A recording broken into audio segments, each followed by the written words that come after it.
Bentornati a Scoring for Films da Vito Lore e Fabrizio Campanelli. Allora, abbiamo visto, Fabri, in tante puntate alcuni stili tipo quello di Williams, molto ricco, con 200 voci interne, e oggi vediamo quella che io ho chiamato la regola del dottor Lecter, che la prima regola del dottor Lecter è la semplicità. Ah, pensavo non mangiare il cervello di altri. Ma... il dottor Lecter. E quindi oggi vediamo come si può fare anche un grandissimo e famosissimo tema, sempre con un'orchestra gigantesca, ma dal punto di vista strutturale in maniera decisamente più semplice di Williams. Direi all'opposto, se vogliamo, di John all'opposto. Williams.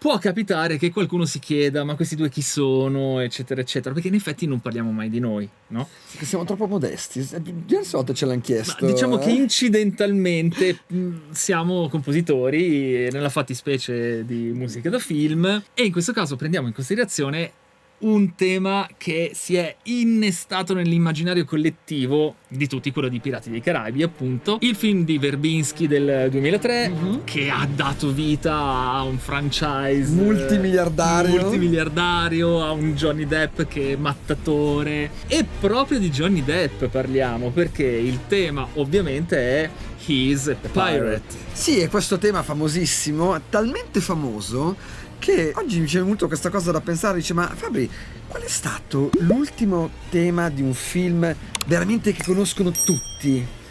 Adesso a una prima abbiamo detto Harry Potter, che però di un po' precedente, potrebbe essere questo. Se però vi viene in mente un tema successivo al 2003 che secondo voi è famoso quanto questo, o magari anche di più, scrivetelo nei commenti. Scrivetelo perché siamo curiosi, in questo momento non ci veniva. Allora, non entriamo nella questione Badelt, Zimmer, perché ci abbiamo fatto un video apposta che ritrovate qua sopra sul perché, chi l'ha scritto e chi non l'ha scritta. La colonna sonora è questo tema famosissimo, ha appunto come una struttura e un'orchestrazione estremamente diversa da come avrebbe fatto il nostro amico Johnny, perché si basa fondamentalmente su un tema molto efficace, fatto quasi all'unisono praticamente da tutta l'orchestra, però con un paio di accorgimenti che lo rendono interessante. Esatto, che andiamo a sentire nella nostra DAW, in questo caso Cubase. Abbiamo i nostri fantastici Swam. Abbiamo fatto una puntata anche sugli Swam, esatto. La trovate qua su anche questa. Oggi un sacco di puntate qua sopra. Ma sai, più video fai, più hai parlato di un sacco di cose. È vero.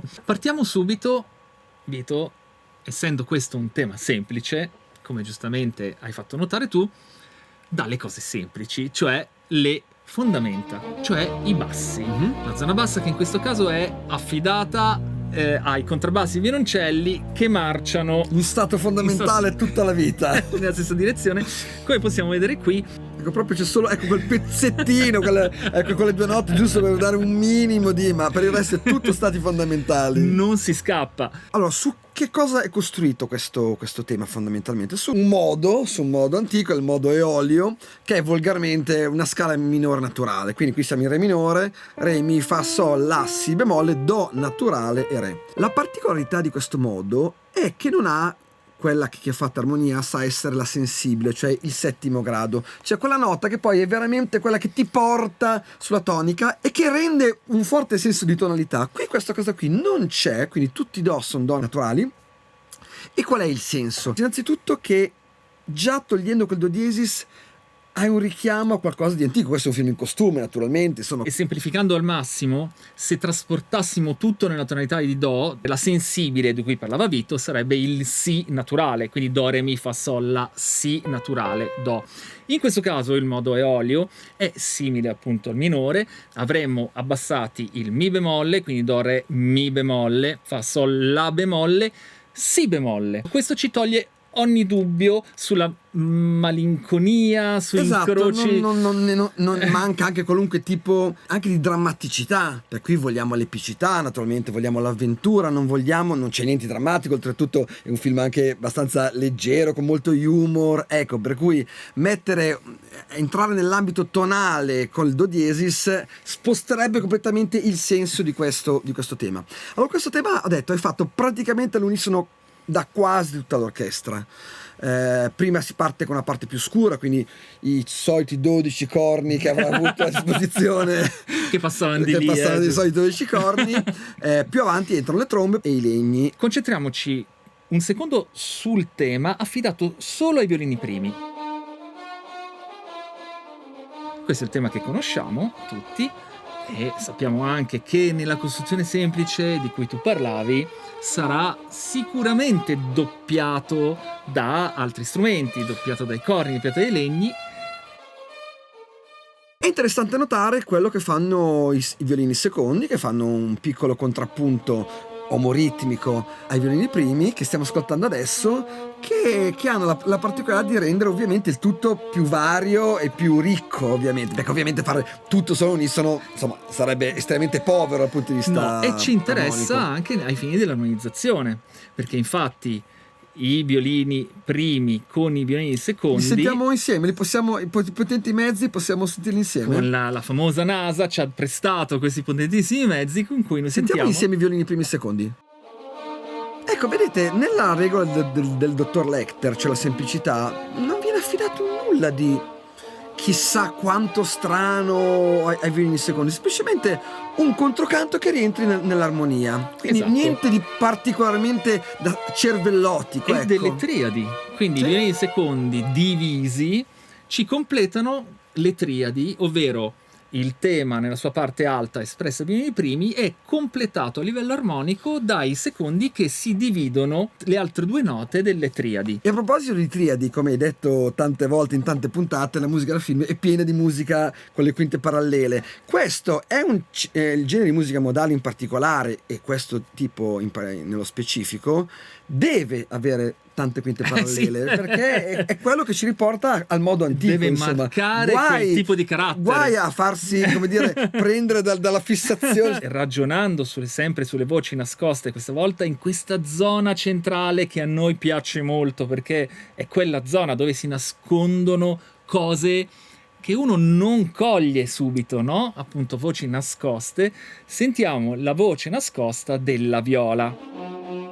Non riconosciamo nulla, Esatto. no? del È la stessa cosa di prima, è un controcanto all'interno dell'armonia, quindi senza nessun, come dire, segreto da svelare, è solo un controcanto omoritmico nell'armonia. Tutto qui. Però avrebbe potuto essere un tema?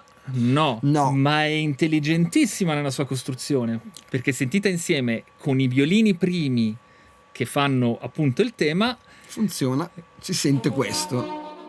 Ecco, quel sostegno nascosto sotto che ci completa il discorso melodico del tema, che arricchito con le triadi dei violini secondi forma il carattere specifico che noi ci ricordiamo. Esattamente, e fondamentalmente quello che c'è in questo tema è in questi tre strumenti. Bravo. Tutti gli altri, a parte i bassi che vedremo tra poco, tutti gli altri strumenti fondamentalmente replicano una di queste linee. Esattamente.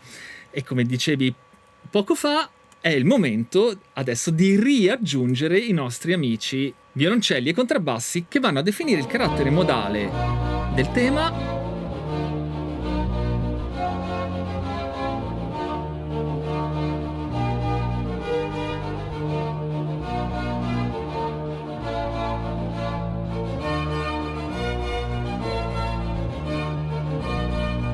Ok, per cui abbiamo scritto un bel tema, l'abbiamo rinforzato con delle altre linee. Ora, è chiaro che una volta, due, tre, poi rischia di diventare eccessivamente ripetitivo. Allora, cosa è stato fatto? Una cosa che si fa abbastanza di frequente, si cerca un collante. Ovviamente sono le viole che hanno questa funzione, ma in questo caso invece saranno i fagotti, che hanno proprio la funzione di dare una maggior varietà, perché noi risentiremo il tema ma con sotto la parte di due fagotti che fanno due parti diverse, e al contempo di fare il collante, veramente come una farina che L'impastatrice. Impastatrice, esattamente. È vero. Sentiamo allora solo la parte magari dei fagotti e poi la mettiamo insieme agli archi. Allora, questa parte, come detto, è affidata ai fagotti, che fanno due parti diverse evidentemente, e nessun altro strumento li raddoppia. Per cui veramente si è voluto dare solo come dire, un qualcosa che unificasse la frase, c'è un controcanto sotto, insomma, ecco, quindi c'è anche un qualcosa, volendo, di melodico, senza però che fosse predominante. Non si è voluto far sentire, attenzione, qui adesso sta entrando questo nuovo materiale tematico, perché se non lo sapete questa parte dei fagotti non ascolterete mai. Solo su Scoring for Films potete ascoltare la parte di questi fagotti. E l'ascoltiamo ora con le note del tema, che in questo caso non sono affidate ai violini, ma le lasciamo ai legni. L'impastatrice dei fagotti Ci dà.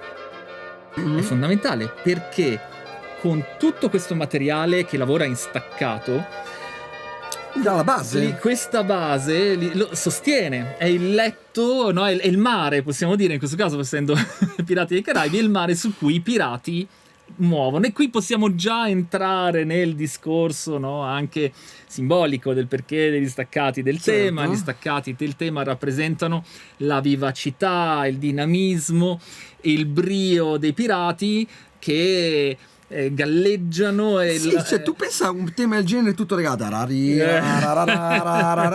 bellissimo, ma è un'altra cosa. Allora, una cosa molto importante, vi ho detto, questa funzione di amalgamatore, di impastatore, se vogliamo, e di collante quasi sempre viene fatta dalle viole. In questo caso è stata invece affidata ai fagotti.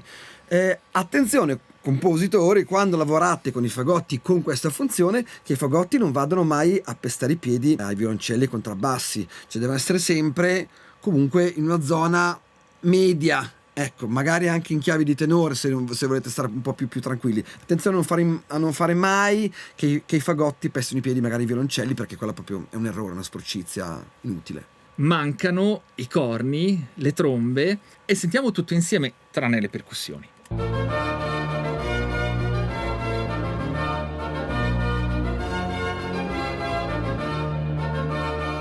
Ovviamente non possiamo pensare a qualcosa di Hans Zimmer, diamo che di Zimmer, o comunque senza un elemento estremamente importante: le percussioni. La cosa che veramente manca, il formaggio, il cacio sui maccheroni che manca a questo pezzo, che già possiamo dire perfetto così, è proprio l'aggiunta delle percussioni. Cimbali, snare drum, mille tom, naturalmente, esatto. Gran cassa, come se non ci suspended cymbals, tutto quello che vogliamo. Ma quello che tu so già che vorrai sottolineare e notare è il vantaggio di uno schema omoritmico su, ad esempio, il rullante, che possa dare quel cacio sui maccheroni. Ecco, come lo dà questo cacio sui maccheroni, in particolare quello snare? Andando a coprire con un colpo i punti in cui il tema ha una pausa, tipicamente un levare, cioè invece di fare pa pa pam pa, pausa, pa pa pam pa, colpo, ta ta tanta, e poi anche il resto attualmente. Però è molto importante in un tema così concitato avere uno snare che copra tutti i batteri importanti.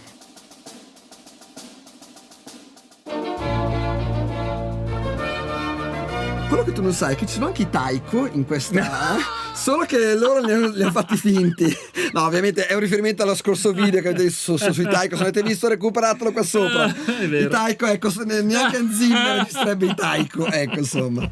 Quindi una bella idea tematica ci impone di avere un cimento dell'armonia e dell'invenzione come quella di John Williams? Sempre no, non necessariamente. Basta avere presente poche regole che noi abbiamo provato a sintetizzare. Un buon fondamento, primo. In questo caso il tema non ha bisogno di virtuosismi nell'armonizzazione, nell'accompagnamento armonico. Una buona e solida base affidata a contrabbassi e violoncelli ci dà subito il sostegno, i pilastri su cui far giocare e volare le note del tema. Secondo elemento, oltre le note del tema, dare quella copertura armonica che ci permette di fissare subito l'idea, e poi la terza, quella di andare a sostenerla con gli altri timbri. Bene, scrivete nei commenti se vi è interessata la puntata, scrivete, come ho detto prima, se conoscete un tema più recente di questo altrettanto famoso, che magari ci facciamo una puntata. Se il video vi è piaciuto, vi ricordatevi di lasciare un like, che è molto importante, perché se non mettete like ai video che vi piacciono, YouTube non vi suggerirà non solo i nostri video, ma anche quelli degli argomenti che vi interessano. Se siete sull'app YouTube e avete piacere, potete lasciare hype, e ci vediamo Alla prossima puntata. ciao.